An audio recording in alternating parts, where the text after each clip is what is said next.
All right. Today I am joined by a distinguished professional who is kind enough to stay up extremely late to hang out with us from across the pond, Dr. Sohom. How are you doing today? Very well, thank you, Eric. Congratulations on pronouncing my name right. Very few people do that. Well, I cheated since I know the Atwood crowd. I've heard it come up a few times, and then I wrote it down and had crib notes too. It's a pleasure to be on your channel, my man. I'm a big fan. Hey, it's great to have you, and it's really cool to have a professional. And I definitely want to get into that because I've had Dr. James Fallon, who is a neurologist and teaches at the University of California. I forget which office. It might be Irvine. I don't know. I've had on Dr. Robert King, who is a psychology professor in Ireland. But you are actually what a lot of people are almost pretending to be, a forensic psychiatrist, and can prescribe medicine. Would that be fair to say? Yeah, absolutely. So I'm a qualified forensic psychiatrist. So I assess and rehabilitate mentally disordered offenders. I can and do section people and commit them, I think is what you'd say in the States. And I prescribe medication as well. Okay, now I am curious, and I do want to break down what exactly is the difference between a psychologist and psychiatrist, because here, and I don't know if it's different, in different countries, there's a reputation as psychiatrist is more of just drugs. They prescribe drugs, and then the psychologist does the talky talk, if that makes sense. I think I'd agree with that. I think that's a blunt way of putting it. But so basically, the two positions often get confused and conflated. They both look at human conditions and emotions, and they both look at the mind. That's what they've got in common. The differences are that psychiatrists, such as myself, are qualified doctors first. So we have to go through all of medical school. We have to learn about all anatomy, physiology. And then after that, we specialize in only treating mental illness. Whereas psychologists only work in mental health and only train in mental health, so they don't learn about the whole of the human body. And our duties are slightly different. So as you said, we can prescribe medication, and we tend to have more patients and less time. So we do tend to throw medication at the problem a lot more easier, and we can section people as well. Whereas psychologists are more about talking therapy, so they sit with longer periods of times with their patients. They might meet them once a week, but they have a smaller patient caseload. Okay, and do you technically maybe have psychologists working for you, like as part of a team? Is that a... That's exactly right. Yeah. So when I'm doing my court assessment, so when I'm assessing a defendant who's on trial, say murder trial or for a serious assault, then it's just me assessing them and giving my opinion. But when I'm rehabilitating somebody within a secure unit, then I have a whole team of people: nurses, psychologists, occupational therapists. So psychologist roles are vital. They have more time to sit down and really unpick somebody's emotions, whereas I just oversee the treatment and deal with like psychotic symptoms with medication, for example. Okay, cool. Now, of course, you work, I hate to say, on the dark side in a way. I mean, in the worst of the worst. I don't actually. That's a judgmental statement. I'm not trying to be judgmental, but I'm taught by movies, and that means I'm already at a handicap. But you work with some offenders, shall we say, who have committed pretty heinous crimes. Yeah, absolutely. Yeah. What brought you into that part of the field? Because I imagine most psychiatrists don't necessarily go that direction. Yeah. So before I specialized in forensics, I was doing general training in lots of different areas of psychiatry. And then one of my placements towards the end of my training as a junior doctor was on a medium secure unit. And that's when I first came into contact with offenders. So a whole range of offenses, everything from sexual assaults to arson to criminal damage to fraud and even to murder occasionally. And for me, it was the backstories that were fascinating. So there's for almost all of them, there's a reason why they ended up where they ended up, whether that's horrific forms of abuse, physical, sexual abuse, poor parenting, drugs and alcohols, poverty, homelessness. A lot of them are put into care. So it's a bit like, I love my Marvel movies, and for me, the most interesting villains are the ones that you can empathize with, and you can see how they kind of became where they became. And that's kind of how I feel about a lot of my patients. I look at their backstories, and there's a reason that they became offenders, and there's also a reason why they developed mental illness. And sometimes it's the same reason, it's the same factors. So yeah, that's what it is for me. It's about learning about the backstories of the offenders. Okay, and this is probably an off the wall baseline question, but forensics. When I think of forensics, I think of a crime scene just naturally. Yeah. What is the word forensics in actuality? Yeah, that's a good question, Eric. So that's quite a common misconception. People think that forensics is about solving crimes, but forensics is actually anything to do with offending or crime at all. So the original word is forensis, which I believe is a Greek word, which was the name of a forum. It means forum. So it was where the original kind of criminal courts, where wise men would sit around and judge criminals. That's where the word came from. So I think the reason that people get confused is because on like TV programs, they will say, give me the forensics on this bullet, whereas they actually mean ballistics, or they'll say do forensics on this dead body when they actually mean like a pathologist finding the cause of death. So it's misused, but it means everything to do with criminality. And my particular job has nothing to do with solving crimes, nothing to do with criminal profiling. It's about assessing people during their trial process. And then for that small proportion that need to go to hospital rather than prison, like Broadmoor Hospital, for example, it's about rehabilitating them after the event. So it's nothing to do with solving crimes. It's about rehabilitating people after their crimes. Okay, you know what? That reminded me of something. You were on with our mutual friend, Andrew Gold. Came up, I thought was fascinating. You two were discussing whether it was appropriate for somebody to be in hospital, I guess, as you would say, versus prison. Yeah. Leading, flashbacks to One Flew Over the Cuckoo's Nest. But can we go into that where an offender may want to fake it or not fake it, or would they actually benefit or not benefit?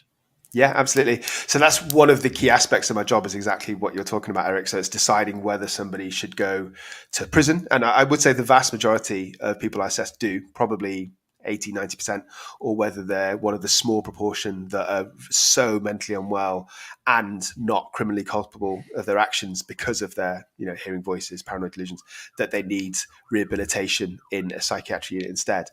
So I think there's a bit of a misconception from offenders assuming that psychiatric hospitals are an easy ride. And I'd say they're probably slightly more comfortable environments because they are hospitals. They're not prison cells, they're rooms. Obviously, they're locked because the people in there are potentially dangerous. But even though the environment might be physically comfortable, they're there for rehabilitation. So the staff, myself, the nurses are constantly on them every day to try and engage them in activities. Bully, is that the right word? Pressurize them into psychology. Yeah, if you're being nice, I'd say nag. From their perspective, it probably feels like being bullied. If necessary, they're given high doses of medication if they have, psychotic symptoms, which is a very common presentation. So I don't think it's an easy ride. Another issue I'd say is that a big difference between a prison sentence and a hospital admission is that a prison sentence is finite. So your day of release, and unless you get into trouble and unless you throw boiling water at your cellmate, you're going to be released on that day. Whereas a psychiatric hospital admission is up to the consultant forensic psychiatrist, and they have to decide when you're safe. And usually that's a very slow process, years, sometimes even decades.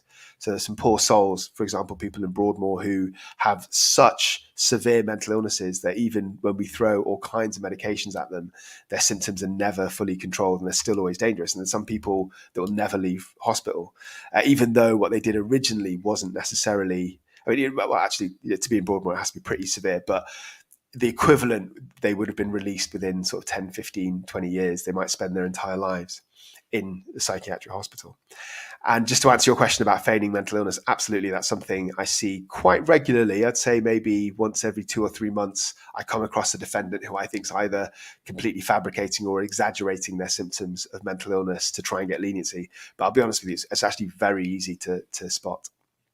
Is it kind of fun?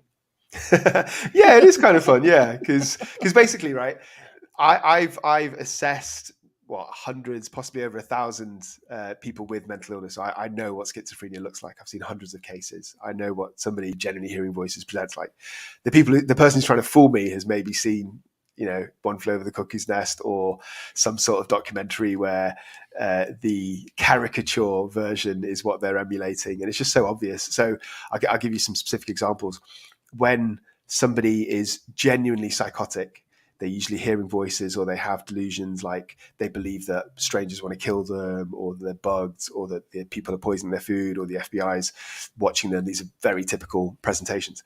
If you genuinely believe that, and I came into a room and sat down with you, you've never met me before, just some chump in a suit, you're not necessarily going to disclose all that information. So I have to take a lot of time and weaseling away and kind of, I wouldn't say trick, but I have to kind of play a game of mental chess to really elicit out those symptoms. Whereas if you're trying to convince me that you're crazy because you want to go to hospital rather than prison, they tend to tell me immediately. Like they tell me about voices within minutes. They tell me about these paranoid delusions, and it's just a bit too forced. I can tell when somebody's faking it. Okay, I was wondering about that. So people who genuinely have it are often hiding it or suppressing it in front of others. Yeah, because they genuinely believe those beliefs. They genuinely think that people are trying to kill them. Like, imagine if you were in that situation, if you're in a police cell, whatever you were, prison, police cell, even in the community, if you thought that people were trying to kill you, you wouldn't tell other people, would you? You'd keep it to You yourself. could be one of them. Yeah, exactly. Yeah. Probably And not. the other thing I would say is that I always am very careful to look at the other evidence. So if somebody's committed an assault, a murder, and they tell me they're hearing voices, I will take that into consideration, but I'm also looking at witness statements, CCTV footage, psychiatry letters, notes from their family doctor. I'm looking for consistency. So if they were absolutely functioning normally, if they were out, partying, functioning at work on the Monday and they killed somebody on the Wednesday and they're telling me that they're psychotic, it doesn't add up. Usually mental illnesses build up over months, sometimes even years, and somebody's level of functioning plummets again over months or years. So I weigh up everything. I don't just take their word for it when I see them. Okay, makes sense. I'm going to bring in some questions from the chat too to try to mix it up. Sure. Nikki Stebbin wants to know, can psychosis get worse with no treatment? Yeah, absolutely. So what is psychosis? Sure. Let's do that, and then we'll do the other. Yeah. So psychosis is, I think, sometimes misunderstood as a term. It's sometimes associated with being a psychopath, completely different, or sometimes associated with just being violent, which is not. So a psychosis is a state. It's a state that's different from your baseline normal mental health, as opposed to like a personality disorder, which is permanent and entrenched. And typical psychosis comes in two different forms. It's either delusions or hallucinations. So we've already talked about delusions. I mentioned paranoid delusions. You can get grandiose delusions. So when people believe that they're a reincarnation of Jesus, or they've got special powers, or they can fly, or they've got superhuman strength, or that they're invincible. These are all presentations that I see quite regularly. And hallucinations are most commonly in the form of hearing voices, but you can get visual, you can get olfactory hallucinations where you literally smell something that's not there. So that's what a phase of psychosis looks like. And the question was, what does it get worse without treatment? And the answer is yes. So it's a well-known fact in psychiatry, the earlier you treat somebody and the more aggressively you treat somebody with the right medication, the better their prognosis. So if you treat somebody within days or weeks, then the length of their psychosis and their chance of a recurring psychosis is decreased. But unfortunately, especially in some cultures, people don't want to present to the psychiatrist. And I think there's legitimacy to that fear. Some people are afraid of being sectioned. I can understand that. From my experience, I live in London, so it's a very multicultural place. Certain cultural groups certain African groups, some Indian subcontinent groups believe in other kind of spiritual or otherworldly reasons for these experiences, like, black magic, etc., etc. So they don't present to psychiatrists, and it's kind of kept hidden, brushed under the carpet, usually until it's so intense and so severe, and the person's so mentally unwell that they literally have no choice. And by that time, the disease has progressed to a degree where it still can be treated, but the prognosis, the outcome, is much worse, sadly. Oof. Okay, good. And that actually led into a question I had. You said it yourself, but I'd love to talk about a personality disorder versus a mental illness. And I'm guessing personality disorders, psychopathy, narcissism, things of that sort, or am I incorrect? No, you're exactly right. So narcissistic personality disorder, antisocial personality disorder is something I see very commonly in criminals, and psychopathy is like an extension of that. Shall I explain what that all means? I did have one big question. From what I've been told, unless it's changed, psychopathy is actually not a specific diagnosis in the DSM, or it has changed. Maybe it is now. No, you're correct. So the DSM in the UK, we use the ICD-10. It's just been replaced by ICD-11. In the States, you use DSM. Now it's DSM-5. They're just diagnostic manuals. So not every diagnosis has to be in those manuals. So psychopathy is not in those manuals, but it's kind of, because it's not that common a diagnosis, but it's seen as antisocial personality disorder plus, like heavier than that. So very briefly, a personality disorder is something that's part of you. It's entrenched. It comes from your experiences. So it's unlike something like a psychosis, which is a state of a chemical imbalance, which makes you behave differently to how you are. A personality disorder means your character is actually flawed. The one that I see most commonly in offenders is antisocial personality disorder. So that is associated with lack of empathy, not caring about the law, not caring about the rights and wrongs of other people, being impulsive, being aggressive. So these kind of people are your typical gangsters, thugs, never really learn from their mistakes, go to prison, come out, reoffend. They're really about that sort of lifestyle. So psychopath is all of those things, but crucially, a psychopath is also very charming and manipulative. So they're very good at sneaking into society. So they might have antisocial tendencies, but they're very, very good at hiding them. And they don't necessarily act aggressively. So psychopaths, it's well known, are very successful in the business world. A lot of CEOs become psychopaths because, surgeons are absolutely overrepresented.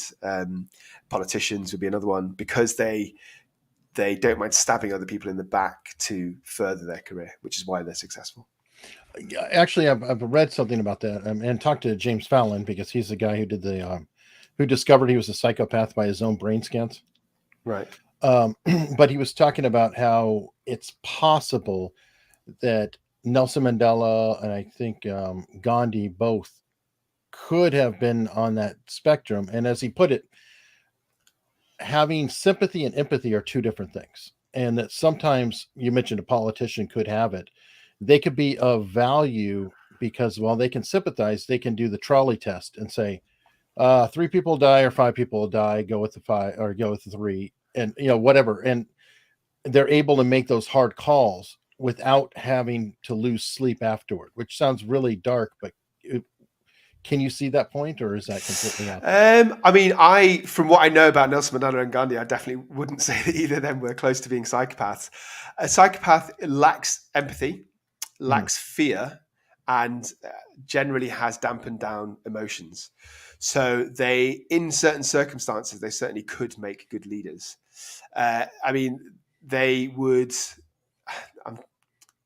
make good leaders in that they'd be able to make really difficult decisions, like you say, deciding between a group of people having to die and not lose any sleep over it, because they don't have the emotion. They're emotionally disconnected to what they see around them and the decisions that they make. The way that they would be a bad leader would be that they wouldn't really have empathy. So I'll give you a perfect example. I think Steve Jobs is probably either a full-blown psychopath or certainly had psychopathic tendencies. Very successful man, very intelligent, but he was renowned for pushing his workers really, really hard. I don't know if I'd say stab people in the back, but he certainly quite openly slagged off certain sections of Apple who are not performing that well and that he was in competition with. So that's an example of somebody that is really driven, really sort of high functioning, but is seen by others as being a bit kind of cruel, maybe a little bit demoralizing and not particularly encouraging to certain sections of his workforce, but in his mind doesn't care because they're not functioning. So he doesn't give a crap about them. He only cares about the mission and his goal. So that's an example of how a leader can be a psychopath. That's interesting, though, because he did maintain long-term employees, which is an unusual thing for a psychopath, because they tend to slough people off a little bit more, don't they? Yeah, but only if they're very so the core of what a psychopath cares about is manipulation, and everything is to their own advantage. So what I'm saying is they would have no qualms in sacking somebody or cutting somebody off from their company if that person wasn't productive enough or was in some way competing against them. In that, if that was the case, even if that person was their friend, even if there's, they've been to each other's weddings and they've been working together for decades, a true psychopath would have no qualms about doing that. But if that person was good for the business, so in Steve Jobs' case, if they're not going after the CEO job, but they're really helping the Apple develop all these products and they're making money, then no psychopath is clever enough and charming enough to keep them on the workforce. It's all about what's advantageous to a psychopath. So if he needs them. Yeah. In essence. Yeah. Okay. Now, to determine psychopathy, are you using the hair test or something else? Yeah. So that's the gold standard within forensic psychiatry, is to do the hair psychopathy checklist. So we don't do it with all patients that come in, but if we have patients that we can see they have strong traits, then we do the test.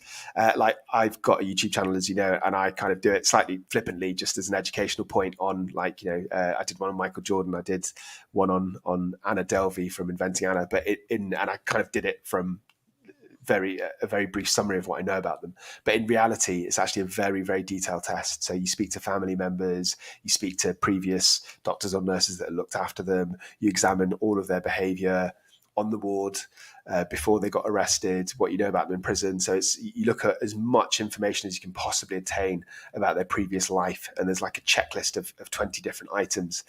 And you score somebody 0, 1, or 2 if they either don't have the item, to have it to a degree, or fully have it. So you get a score between 0 and 40, and then there's a cutoff. And if you get over a particular mark, which is 30 in the States and 25 in the UK, then technically you're a psychopath.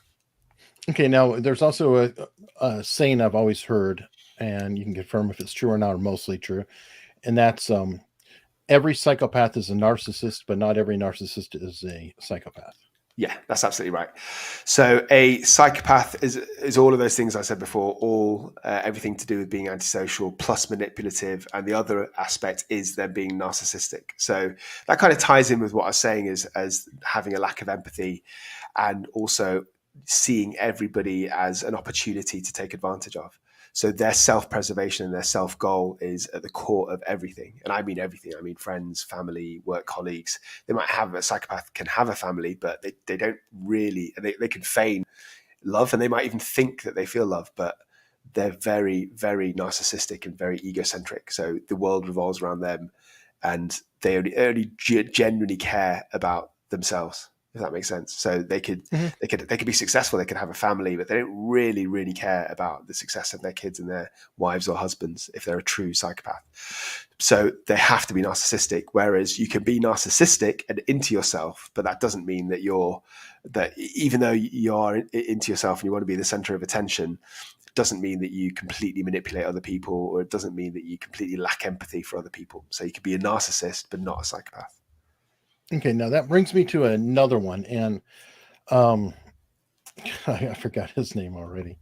A famous FBI agent, James Clemente, who I've had on. He is behind Criminal Minds and things like that. He worked on it for years. He was talking about, of all things, Ted Bundy, and how he did not consider Ted Bundy to be a psychopath because, as he put it, Ted Bundy had empathy, and he actually took joy out of pain. And where I'm going with this is I just have seen articles lately about a new personality type, the most dangerous personality type, which heightens it, of what is it, dark empathy. Have you heard anything about this? I've heard the term, but I don't really know that much about it. I suppose the problem is, and maybe I'm being a bit kind of old school here, is that I think the diagnostic systems that we have now are quite effective, and most, well, not most, I think all people who have some sort of personality issue or personality disorder can be fit into these categories. So I'm always a little bit skeptical when people come along and say they've discovered a new personality disorder or a new type of diagnosis, because everything's really a cluster of symptoms. So I've heard of it, but I'm a bit skeptical about whether it actually means anything or not. I think psychopaths are psychopaths. You could split them into lots of different subgroups, but I don't think that necessarily really helps in terms of treating anybody or rehabilitating. And that's ultimately the point of making diagnoses.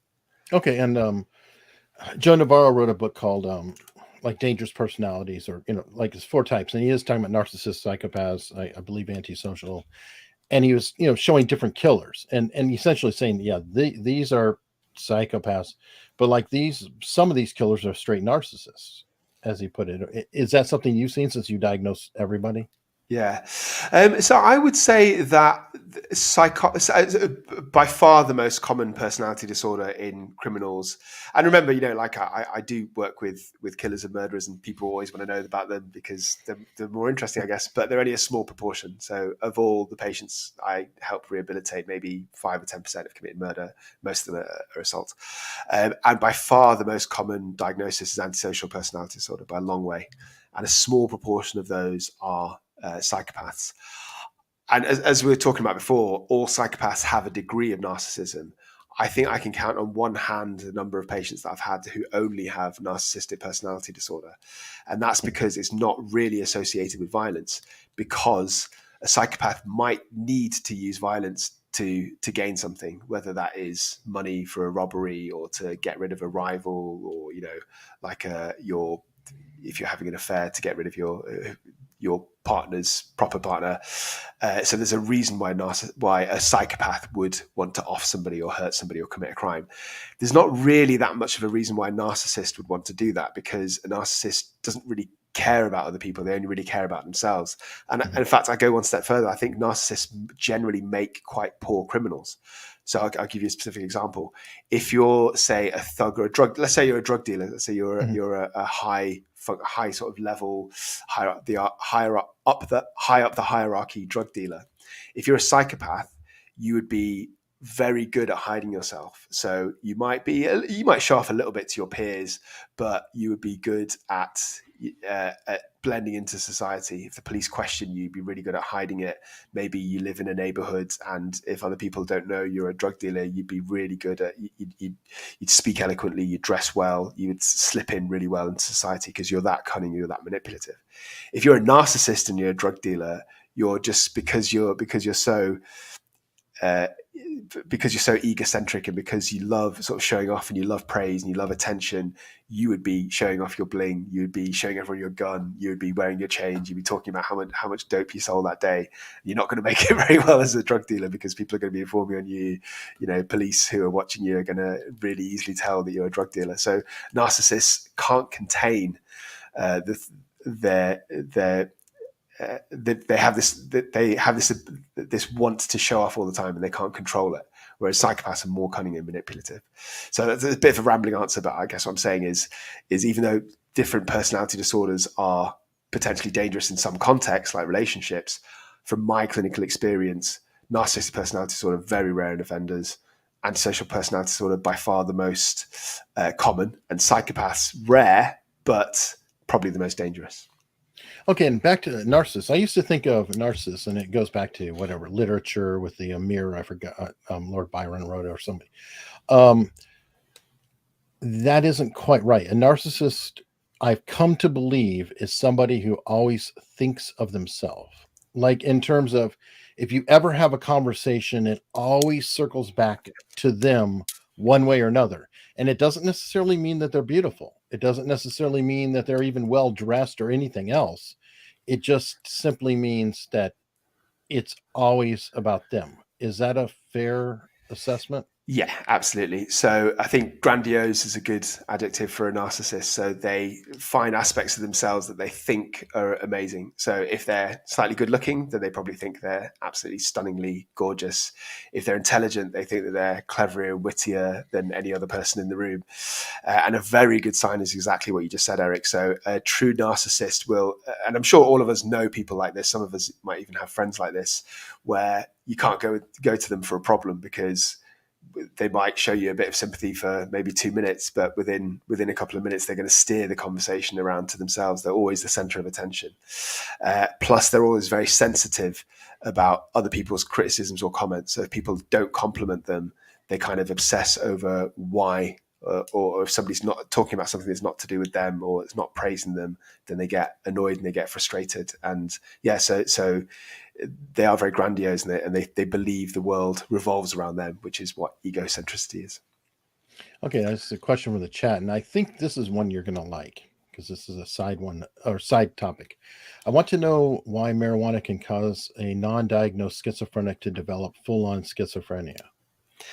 Okay, that's a good question. As to why it does it, my answer would be limited because nobody really knows. But we definitely know that there are risk factors for developing any psychosis. So schizophrenia is like a recurrent psychosis, just like one seizure is a seizure, but a series of seizures means you're epileptic. So in that way, one period of psychosis could be a one-off, could be drug-induced psychosis, but a series of periods or recurrent psychosis is schizophrenia. So we know that there's lots of different factors that can increase the risk of schizophrenia. So genetics is a huge one. Stress is another one. If there's certain viruses in maternal pregnancy, then the offspring can have schizophrenia. And absolutely, drug use is definitely a big factor. And what's interesting to me is that certain drugs are more associated with psychosis than others. So cannabis, speed are two huge ones, whereas things like opiates, alcohol, there's only a very, very weak correlation.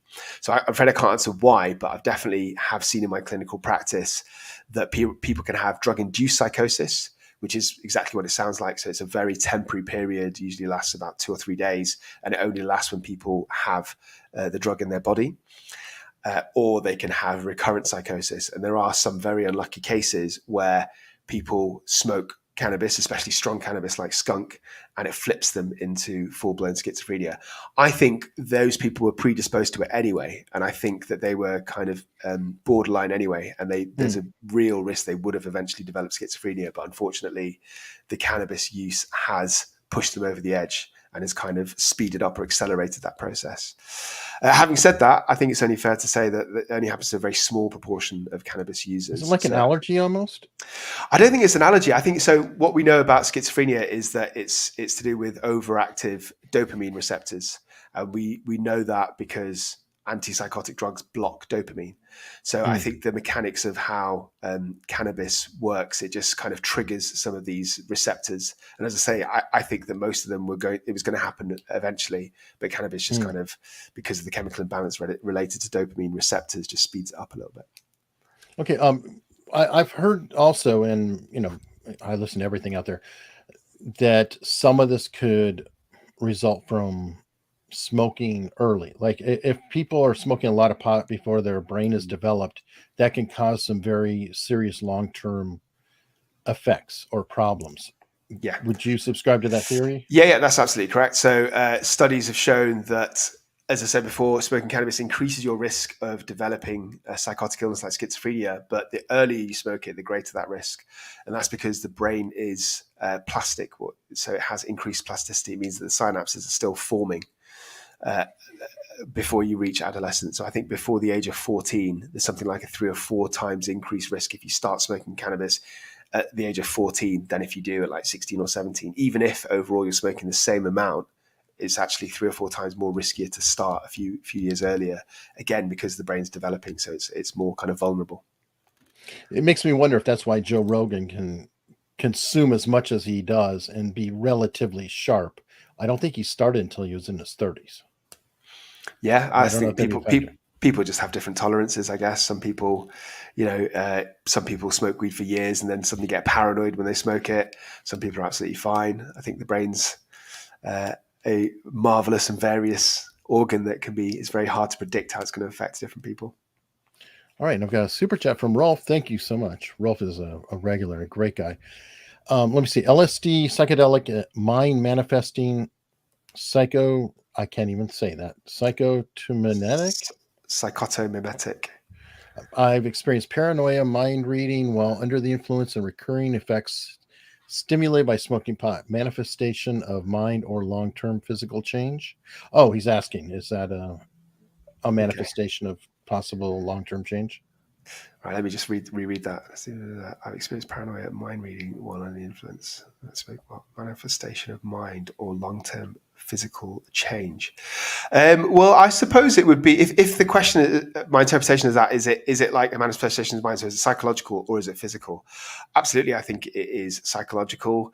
I am a little bit scared for you, Rolf, if you're experiencing paranoia. I suppose is an expected side effect of most of those substances. Mind reading is something akin to psychosis, I would say. I suppose it depends on the intensity of your belief of mind reading. If you are just having slightly spiritual experiences, then that might be explained as a normal kind of effect of the drugs. But if you genuinely believe that you can read people's minds, that thoughts are coming into your mind, or that which we call thought broadcasting or thought withdrawal, which is when thoughts are being taken out of your mind, then that's semi-psychotic. So that's a little bit dangerous. I wouldn't be playing with substances if you're getting those kind of symptoms, I'm afraid. Yeah. Well, and especially if it only happens when you have the substances and you have an easy cure. Yeah, absolutely. Or prevention mechanism. Yeah. I'm checking the chat real quickly, see if there's anything else because I've let it go by. Covert narcissist. Okay. I did bring up Ted Bundy earlier. I know you've spent some time on him because you've mentioned him a few times. What would you say about Ted Bundy? Run-of-the-mill psychopath, or I think he is quite clearly a psychopath. So we know, obviously, goes without saying that the crimes that he committed were heinous, really quite horrific and violent. But more interestingly to me is his degree of manipulation. So not only was he able to manipulate a number of women to go off with him, but even after he was caught, he was able to manipulate the police to a degree. He was able to manipulate the press, kind of saw him as this kind of charismatic. Got married. So I think that is the thing that stands out to me. The other thing that I think is interesting about Ted Bundy is the question about whether he was an organized or disorganized serial killer. So just very briefly for your viewers, organized serial killers tend to, a bit like psychopaths, they can fit in really well into society. So they usually have a job, they might have a family, they have stability, they're high functioning, and they take a perverse pleasure in killing. And they usually, as the name suggests, they organize the type of offense that they commit. So they plan it out. They might have, they prepare in terms of getting the right equipment. They will usually take the victim away from where they first meet them, kill them somewhere, and then try and get rid of the body, and they hide the evidence. So it's all kind of well thought out and well planned. Whereas a disorganized killer is the opposite of those things. It's more of a frenzy than it is a pleasure. It's almost like this bloodlust that they just feel to a point where they can't control it anymore, and they just suddenly react with a frenzy of violence. They don't particularly plan it. They tend to be outliers in society, so they don't fit in very well. They're kind of weirdos, loners. They're creepy. Noticeable. Yeah, exactly. Yeah. So they're the kind of people that when you're the neighbors being, when you see them in the newspaper, if you knew them, you were like, yeah, that guy was always a bit weird. Whereas the organized killers, you would be the kind of person that you see on the news where they interview a neighbor and the neighbor says, I had no idea. He just seems so normal. But anyway, back to Ted Bundy. What I think is interesting about him is that he started off organized, but over time he became more disorganized. And I think there's a couple of reasons for that. I think alcohol use was one of the reasons. So he became less able to control his actions, more disinhibited, less able to think through the consequences of what he was doing, more able to take risks. And I think another issue was that I just think over time, his bloodlust kind of increased over time, and he needed more of an excitement and took more of a risk. Okay, that makes sense. I think it's Robert Russler's book, who he talks about in like 1978, 79, this like vampire killer who was almost a frameable disorganized, where he like had just blood everywhere and everything was just sloppy, and he was like disintegrating and so crazy, manic, weird. Or I guess that they would try to paint Son of Sam that way a little bit when they went to his apartment and all the walls and the writing and dog talking and everything else, even though I don't know if some of that is fake. I think what I think is interesting about serial killers in general is that it's actually very hard to try and categorize them because they're actually very rare. I know people love talking about them, and I get asked about them all That's the time. why they want to talk. They're rare. yeah, exactly. Which makes them more unique and makes them more interesting to talk about, but it also makes them quite hard to actually study because, even if I work in a prison, there's probably one or two inmates that would be classed as serial killers. I've only ever come across, I think, 2 in my entire career out of well over 1,000 defendants.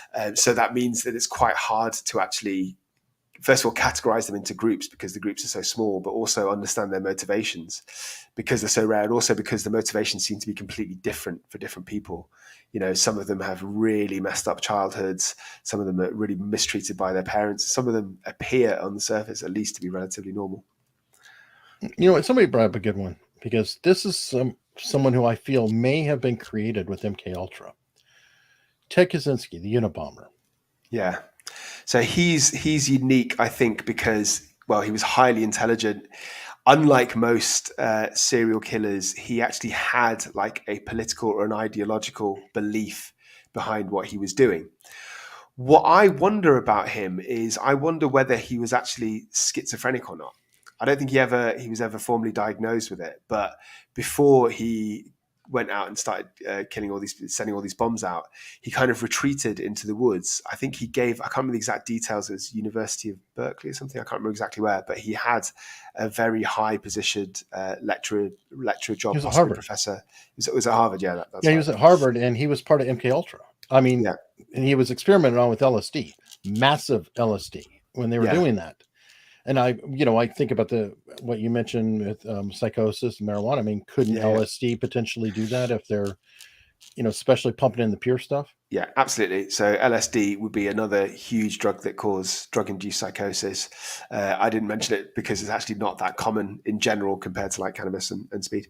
But absolutely. So that's another reason why I've got this theory. So he's been provided with a substance on a regular basis that can cause psychosis. Going into the woods, giving up his job is classical. So I talked about the positive symptoms of psychosis, like hearing voices and delusions. The ones I haven't mentioned yet are the negative symptoms of psychosis, which would be things like social withdrawal, apathy, avolition, which is basically like a lack of any kind of drive or motivation to do anything. These people they disconnect socially, they become quite withdrawn. And that usually happens for a few months before they get the positive symptoms. So to me, this sounds like exactly what was going on with the Unabomber. Yeah. Okay, I could totally see that, and he is a distinct case, especially if you look at some of his writings, which are actually pretty brilliant. Jim Fitzgerald, who I've had on, he's the one who helped prove out the manifesto, the FBI agent. Yeah. He even wrote one time that he was a brilliant, futuristic person who had great ideas for society. Oh, and liked to bomb people, unfortunately. So it's one of those just weird, because it's like if you take that part out, it'd be like this is just a reclusive genius, and he was a genius. I don't know if that's how he got caught. Was it something to do with the way that he wrote was picked up in a newspaper, and his brother recognized that it was like his style of writing? I think it was his sister-in-law who recognized it, but then what nailed him was having perfect grammar and perfect English. Right. And he used a phrase. We always say you can't have your cake and eat it too. Yeah. But he wrote, you can't eat your cake and have it too. And he had written it to a letter to an editor in another case. So they compared the two and said, this guy messed up the saying. It turns out he didn't mess it up, though. The original saying is you can't eat your cake and have it too. He was technically 100% perfect in his writing, and that's what did him in, which is very wild if you think about it. So he's literally too clever for his own good. Yeah. I do wonder if his political beliefs, because they seemed a little bit sort of disorganized and disjointed to me. Like he was very against the advancement of technology. Yes. I wonder whether that was born in psychosis or not. It's possible. But a lot of the environmental movements and, the warriors, especially eco-terrorists, all come out of him, or they were influenced with his philosophy, which is a dubious honor. But I'm just saying, interesting guy.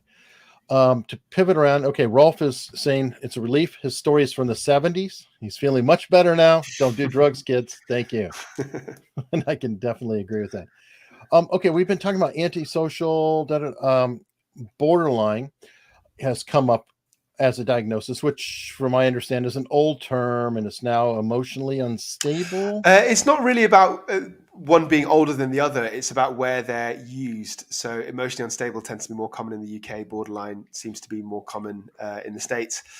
There is a misconception that borderline is like on the borderline of being mentally ill, but it's not actually. So I'll just quickly summarize what borderline personality disorder is. So borderline personality disorder is somebody who is extremely emotionally volatile. So they tend to have really turbulent relationships. They frequently argue with people, not just their romantic partners, but with family members, neighbors. They can be absolutely fine 1 minute and be very, very friendly, even over friendly, but explode the next minute. They tend to have a problem with their sense of identity. They tend to have an unstable affect, which means that they're never really, apart from mood swings, they're never really fully happy. And they tend to self-harm quite a lot as well. So, and it's slightly more overrepresented in women than in males. That was my next. As soon as you said self-harm, I thought, sounds like more women than men. Okay. So from my experience of borderline, that's also a common personality disorder that I see within my offender group. I think it's probably second most common after antisocial. And here's what I think is quite interesting is that from my clinical experience, people with antisocial personality disorder are career criminals who intend to offend. They get caught, obviously, which they don't intend, but they are criminogenic. As I said before, they're thugs, they're drug dealers, they're people that will always that have that lifestyle. Whereas borderline patients that I have, they don't intend to take it that far, but they just cannot contain their emotions. So they're not like career criminals like drug dealers, but they will have a crazy argument with their boyfriend or girlfriend and end up stabbing somebody and completely regret it afterwards. And like they just suddenly become really intense and act out of, I wouldn't say out of character, but out of what their intentions were. So yeah, they're accidental offenders rather than intentional serial offenders. Interesting. Now, generalizations in, are there more men who are antisocial and then more women who are borderline? Like That's these exactly are right. kind of the common. Yeah. Okay. And that would make sense. It seemed to make sense, biologically speaking. Okay. Wow. We got a lot going here. And somebody else had a question. Your description of the negative symptoms such as withdrawal from society, apathy, could be used to frame up a DX for someone consciously objecting to an evil society? Okay.